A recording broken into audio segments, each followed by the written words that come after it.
Happy heavily 65th birthday to Tommy Lister Jr., aka Debo, and legendary pop singer, R&B singer Solange Knowles.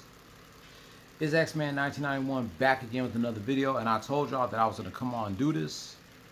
So before I talk about Gang Starr's album, The Owners, and Beyonce's Dangerously in Love albums, which are both 20 years old, it's time to talk about my top 10 best and worst years of hip-hop. By the way, if you hear any noise in the background, that's just the fan running because it is extremely hot as hell out here in Houston. Let me check to see what the weather is before I get this started, because we supposed to be in the triple digits by next week.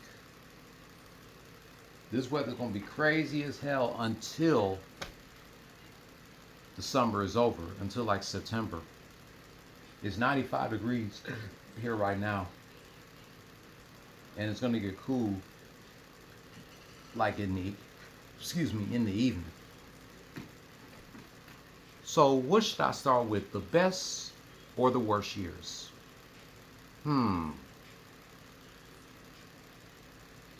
gonna start with the worst. Get that out the way.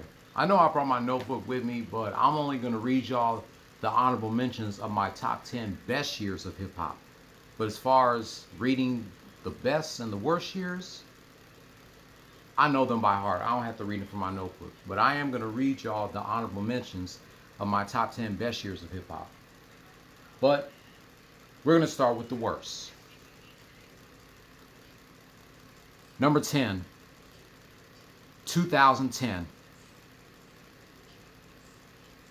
This was the beginning of the 2010s decade of hip hop. 2010 wasn't that bad, but it wasn't that good either. But to me, it was nothing really popping that year. The only thing that was popping was that collaboration album with Method Man, Ghostface, and Raekwon, Wu Massacre. That was the only thing that was popping in 2010. As well as Bun B's third solo album, Triple OG 3, and Redman's 7th album, Reggie, his last album under Def Jam Records, and his first without any production from Eric Sermon. Oh, Lloyd Banks released his third album, the sequel to Hunger for More. T.I. released his 7th album while in jail, No Mercy. It was originally going to be called King Uncaged when he was released from jail, but because he had to go back to jail, he had to rename it No Mercy. But that was the only things that was popping. Oh, it's called just Trill OG by Bun B. I thought it was Trill OG 3.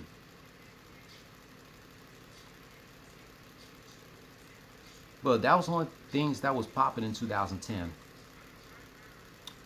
Lil Wayne, weak ass, came out with the Rebirth album. You could tell he rushed the shit. This when he was trying to do hip hop and rock together in one album. Like, Prom Queen got to be one of the worst songs. Like, it was going towards the rock, but it's garbage as a rock song or as a hip hop song. But no, scratch that. The whole Rebirth album sucks motherfucking cock. The best Lil Wayne album still to this day is The Carter 2. And maybe The Block is Hot, even though I'm not a big fan of that album. But all the other albums that came out before and after that are trash. Drake released his debut album, Thank Me Later. It was okay, but it was mediocre at best. The only songs I like from that album is Up All Night with Nicki Minaj and Show Me a Good Time, which was produced by the now disgraced Kanye. Speaking of Kanye, he released his 5th album, My Beautiful Dark Twisted Fantasy. That was a whack album.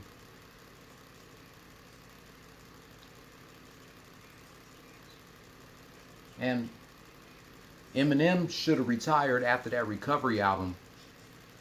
It was no better than the Relapse album because he pretty much collaborated with pop singers like Rihanna and Pink. I'm like, what the hell happened to Eminem, bruh?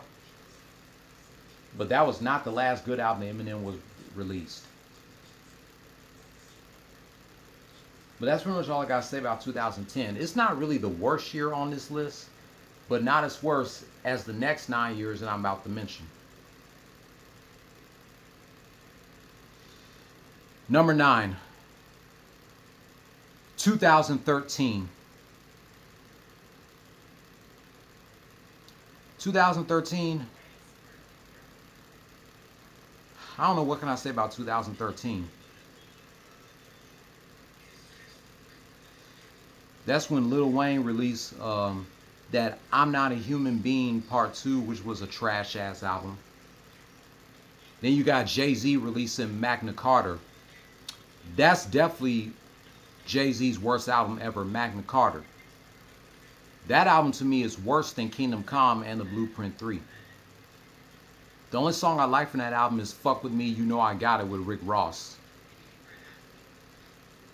Kanye also released his worst album of 2013, Yeezus.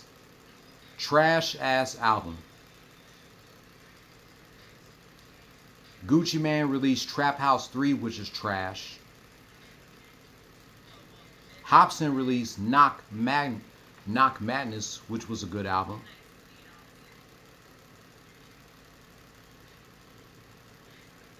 Who else came out with albums in 2013? Ghostface released 12 Reasons to Die, which was a good album.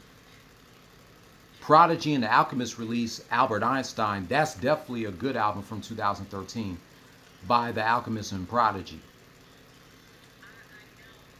Born Sinner, J. Cole released that album in 2013, which was also a good album. The Marshall Mathers LP 2 by Eminem was fucking trash. I can't believe that album hit number 1 on the Billboard 200. It's like only 2 songs I like from that album. The Marshall Mathers LP 2.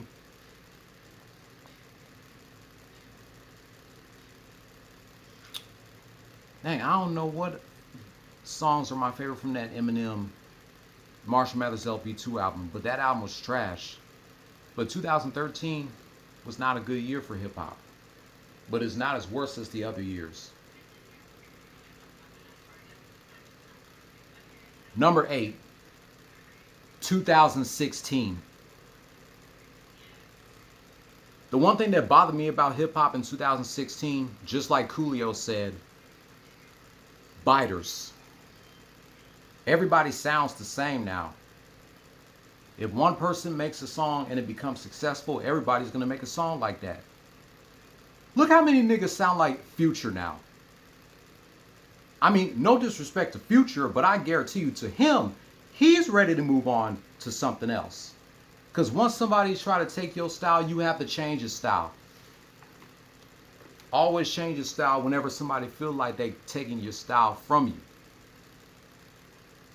And speaking of Future, this one song that pissed me off about 2016 was that song by Designer, Panda. When I was driving with my sister weeks after that song came out, I had to put my earbuds on and pull out my phone and listen to the Boom 92 app. We used to have a hip hop station that played classic hip hop here in Houston called Boom 92. I was listening to that radio station because I did not want to hear my sister jamming that stupid ass Panda song by Designer. And the worst thing about it, Designer sounds like Future. He's supposed to be from New York and he rapping like he from the South. Everybody want to sound like Future, don't want to be original. And that song Panda hit number 1 on the Billboard Hot 100. I'm like, go fuck yourself, Billboard. I can't believe you support that nonsense. That's my opinion about 2016 of hip hop. I was so frustrated about that year in hip hop. That's why I decided to go back and listen to classic hip hop 24/7. 2 years after we had our classic hip hop station here in Houston, Boom 92. A year before Miami had their classic hip hop station, Vibe 92.7. And a year before our DJ here in Houston, Rob G the General, came out with classic joints. But that's pretty much my opinion about 2016. All right, sorry about that. I had to take a phone call. Number 7, 2014. It was no better than 2013, but there was some good albums that came out that year, like 36 Seasons by Ghostface. And of course, J. Cole released that 2014 Forest Hill Drive, which was a good album. The Roots came out with a good album in 2014. And then You Shoot Your Cousin, which is a good album. Who else? Pharoah Monch released PTSD, which was a good album in 2014. And, oh yeah, Prime. DJ Premier and Royce the 5'9" released their debut album, Prime. Very underrated album of 2014. Mac Miller released Faces. Not a huge Mac Miller fan, but I gotta give Mac Miller props. That guy can definitely rap. And it's sad that he's no longer with us. Mobb Deep released their 8th and final album, their self-titled album, the infamous Mobb Deep. One disc contains new tracks from the duo, and then the other disc contains unreleased tracks from the infamous album. That was definitely a good album by Mobb Deep. Their first album in 8 years. T.I. released Paperwork, which was decent. Travis Scott released Days Before Rodeo. That was fucking trash. Birdman released Rich Gang, The Tour Part 1. That was trash.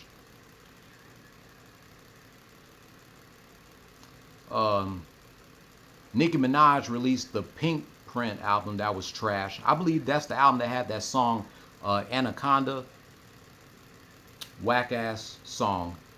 And I can't believe Sir Mix-a-Lot let Nicki Minaj sample his classic Baby Got Back song from that Anaconda song. Really, Sir Mix-a-Lot? How could you? Future released the Honest album, which was also trash. Common released an album, Nobody's Smiling, in 2014. That's a classic. But 2014, I couldn't take 2014 in hip-hop seriously. Number 6, 2008, the year of Lil motherfucking Wayne. This was the year of Lil Wayne and T.I. Well, T.I., he definitely had his best album that year in 2008. Paper Trail is like his best-selling album, or his second best-selling album. Yeah, the Paper Trail album from T.I. was a good album, I gotta admit. And I definitely had that album. Tip's best album to me is Urban Legend. I know people may say Trap Music is his best album, or King is his best album, or maybe his first album. I'm serious. People may say that's his best album. Not a fan of the T.I. versus T.I.P. though. But yeah, Paper Trail is like Tip's second best album, but to me his best album is Urban Legend. But Lil Wayne, on the other hand, he sold 1 million records in 1 week and went triple platinum with that album, The Carter 3. That album was so motherfucking garbage. Lyrical content is awful. The beats, some of the beats in the songs are pretty catchy, but they were mediocre at best. It had that song, Amelie and Lollipop. I cannot stand that song Lollipop, especially when he was using that garbage ass autotune. And you wanna lick the lollipop. Also, rest in peace to Static Major, who was in that song. Can't believe it's been 15 years since he passed. The best thing that came out that year, 2008, was Ludacris releasing his 6th album, Theater of the Mind. Prodigy releasing his 2nd solo album, HNIC Part 2. Kanye sold out when he was using that garbage ass autotune in his 4th album, 808s and Heartbreak. Of course, Nas released the Untitled album, which is a classic. It was originally going to be called Nigga, but due to the controversial of the album title, he just decided to name it Untitled.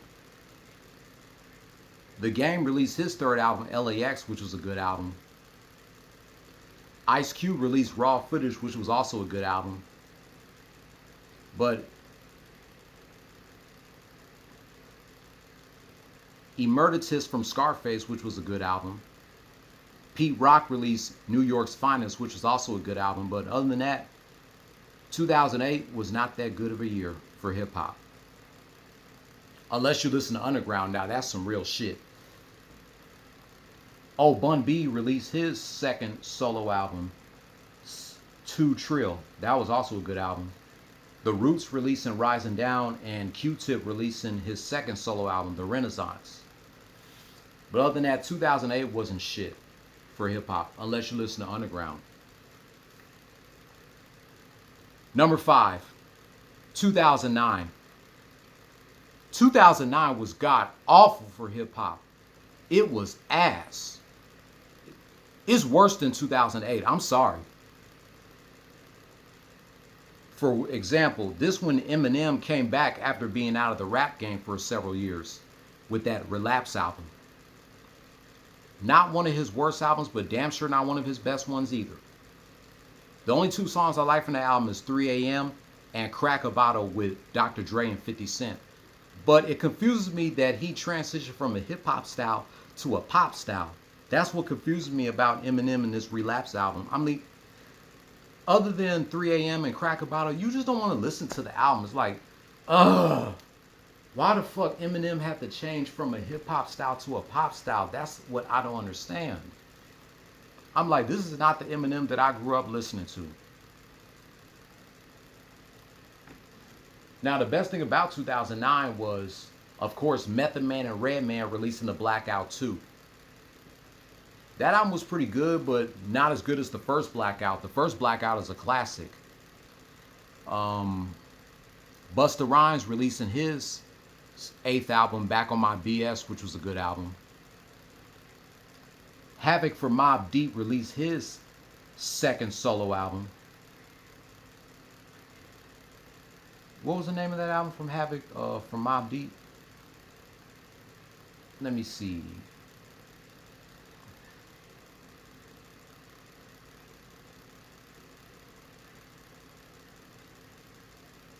Trying to find out what's the name of Havoc's 2nd solo album. But either way, Havoc's 2nd solo album was good. 50 Cent released Before I Self-Destruct, which was mediocre. Fabulous released Loso's Way, which was a good album. Gucci Mane released The State vs. Ratchet Davis. But oh yeah, UGK released their last album, UGK for Life, which was good. Raekwon released the sequel to Only Built for Cuban Links. That's also a good album that came out in 2009. Royce da 5'9" released Street Hop. Very good album. From the most underrated Detroit rapper. Jadakiss released The Last Kiss, which was a good album. But other than that, 2009 was awful. Drake came out. He sounded like a bitch since day one. He sucked dick. The whole Young Money crew came out with their album, We Are Young Money. Trash album. 2009 definitely had its ups and downs. Aside from music, we had a lot of famous and non-famous people that died in 2009. John Travolta's son, Jet Travolta. Natasha Richardson. Ed McMahon, Michael Jackson, Farrah Fawcett, Steve McNair, WWE superstar Umaga, and Brittany Murphy. The deaths that hit me the most in 2009 was Brittany Murphy, Michael Jackson, Farrah Fawcett, and Steve McNair. And my uncle's son, who was my cousin, he also died in 2009. 2009 was the year that I graduated from high school. 4 months later, I got hired to work at my job, which I'm still working at to this day. Boomerang was still worth watching in 2009. I watched Boomerang more than Cartoon Network in 2009. 2009 was the dark age of Cartoon Network. That's when they decided to start airing live action shows. Terrible decision. Nickelodeon was still decent in 2009 because I basically watched it for SpongeBob, Fairly Odd Parents, and iCarly, and reruns of shows like Drake and Josh and Rugrats. Boomerang added Teen Titans, Courage the Cowardly Dog, and Samurai Jack to their schedule that year. Toon Disney became Disney XD.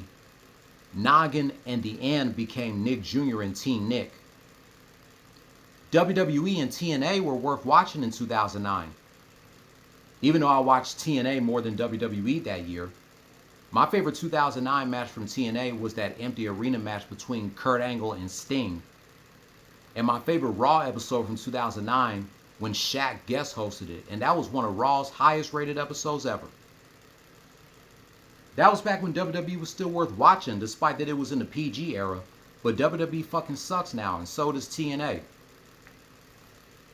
But other than that, when it comes to music, fuck 2009. Number 4, 2015. 2015 was terrible. It was worse than 2009.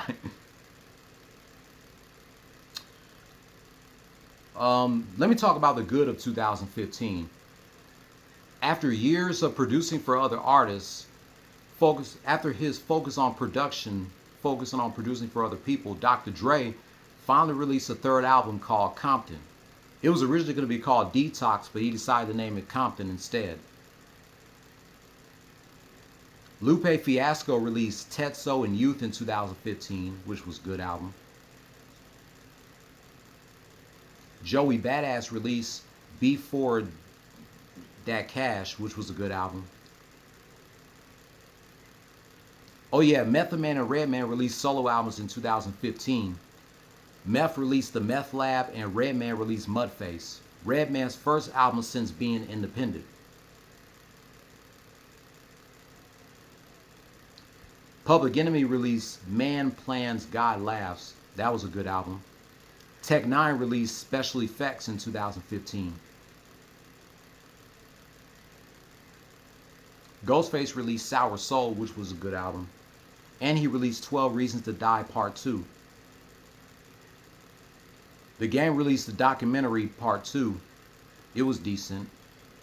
Kendrick Lamar released To Pimp a Butterfly, which was good. Now let's talk about the bad albums that came out in 2005. Ray Sherman, Shrimp Life, which was a whack-ass album. Future released DS2, trash. Meek Mill released Dream Worth More Than Money, which was trash. Young Thug released Bartered 6, fucking trash. Drake released What a Time to Be Alive, which was whack.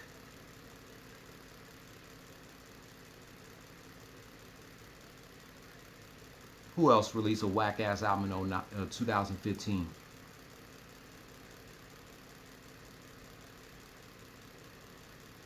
But 2015, I just couldn't take 2015 in hip-hop seriously. I just couldn't.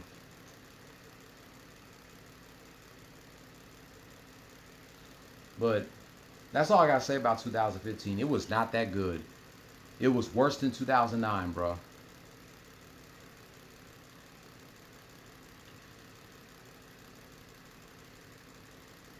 Number 3, 2005. Oh my God.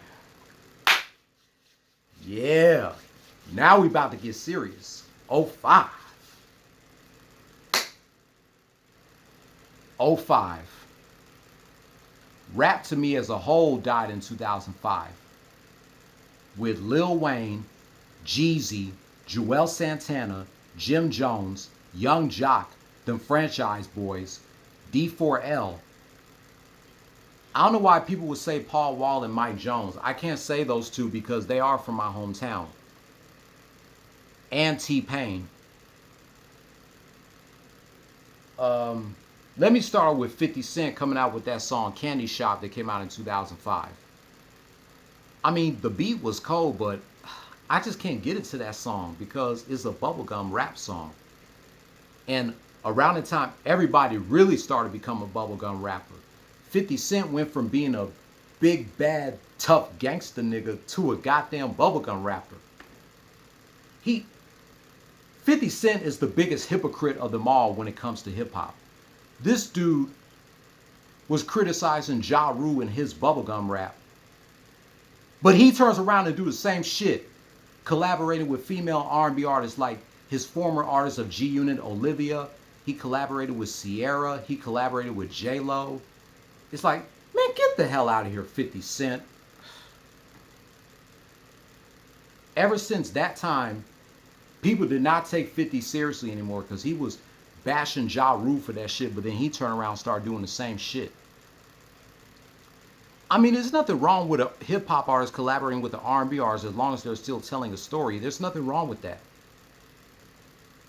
But when you come out criticizing somebody for doing something, but then you end up doing the same thing, people are not going to take you seriously, so you really have to be careful. And then another bad thing that happened in 2005 was that garbage ass group D4L came out. D4L was hot as hell at the time, and they were trashed in the motherfucker. What's the name of that song they came out with? Laffy Taffy. If you think the song's about the actual candy, then you are sadly mistaken. When they say shake that Laffy Taffy, you know what they mean. They mean shake your booty booty. Shawty Lo, who died in a car accident in 2016, his funeral is shown on YouTube with his body in the casket. R.I.P. Shawty Lo, as he left behind 11 kids by 10 of his baby mamas. But to be honest with you, Shawty Lo wasn't a very good rapper, and neither was the rest of the guys in D4L. I can't believe that song hit #1 on the Billboard Hot 100. That has to be in the top 10 worst songs in the history of hip hop. That song was garbage as fuck. It was so bad. It was torture in 2005 for hip hop. I just couldn't deal with that year in hip hop. I just couldn't. The good albums that came out in 2005 was, of course, The Game, the documentary, B by Common,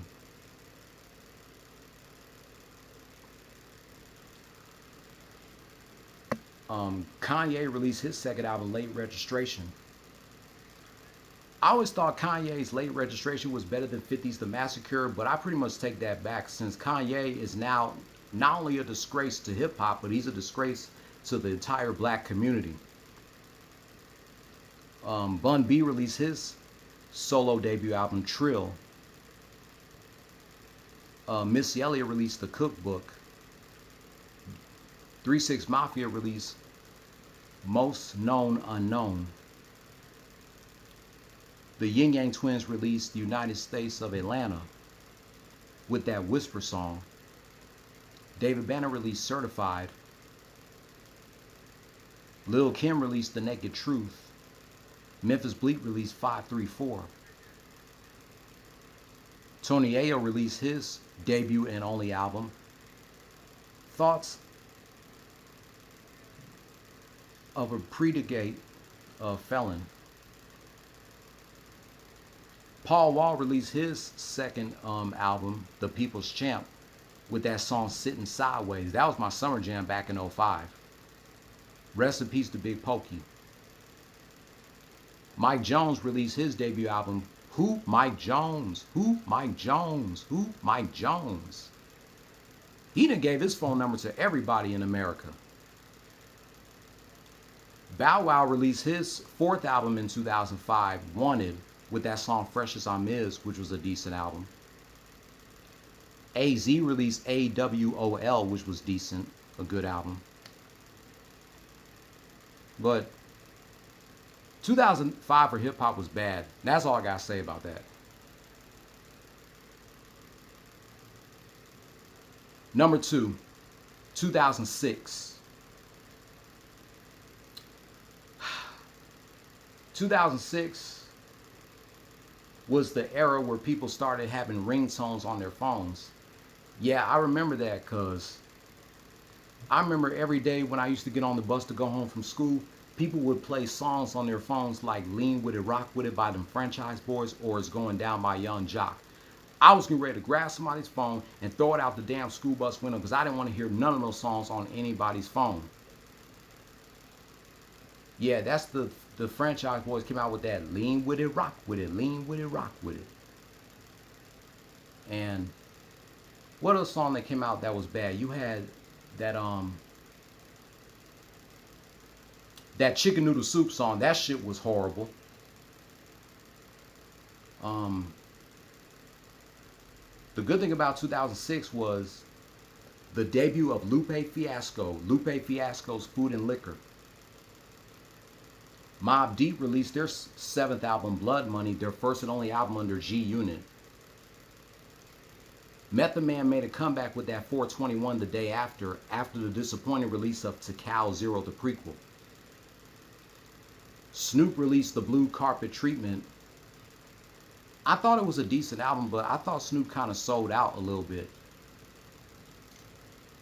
Busta Rhymes released The Big Bang, which was also a good album, even though he kind of lost his mojo when he chopped those dreads off. Who else came out with an album in 2006? Oh, that was the debut of Rick Ross with his debut album, Port of Miami. Nas released a good album in 2006, Hip Hop Is Dead. T.I. released the King album. Ghostface released Fish Scale and More Fish. Jay-Z released Kingdom Come, which was a trash-ass album. That was one of the worst albums by Jay-Z. Ice Cube made a comeback with that Laugh Now, Cry Later. AZ released The Format. Outkast released Idlewild. Not only did they release an album of it, they also made a movie out of it. Lloyd Banks released his second album, Rotten Apple, which was underrated. Ludacris released Therapy, his first album without his braids. Clips, Malice and Pusha T released Hell Have No Fury. The Game released Doctor's Advocate. Jay Dilla released Donuts, which was released after his death. My Ghetto Report Card released by Heavy D, which was a good album. Jay Dilla also released another album in 2006, The Shining, which was good. But 2006,